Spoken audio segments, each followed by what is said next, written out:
kuikanania nandu kuya konza mutambo giikaro-ini kia bamwe kia atongoria kaunti-ini ya Machakos maritie na mugambo umwe makiregana na riendekithia ria ministry ya migunda ria gucenjia gicigo kimwe gia Konza kiria kiri Machakos gutwaro kaunti-ini mariga-ini ya Makueni. Konza is in Machakos County and nobody will move an inch of land from within the jurisdiction of the county government of Machakos.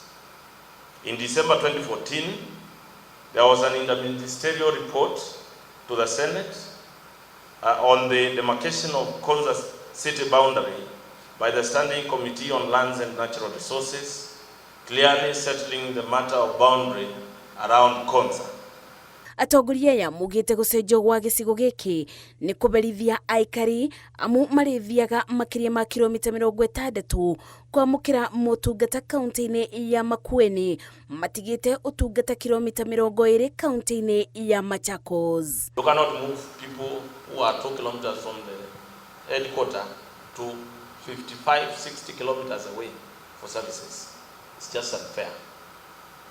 Let the minister and his PS and the officers come to ground and confirm what they are trying to do. Gatagata-ini ka isigo iria irenda kuthamio ni gicigo bunge gia Kalama gukirikana ni itua rituitwo kiuteti atongoria ya makiru makeni ati ugutire tiri wa Machakos megwitikira matunyo. Time has come when we as a government assure our people that not an inch of that land mass constitutionally and territorially defined as Machakos County will be ceded to anybody.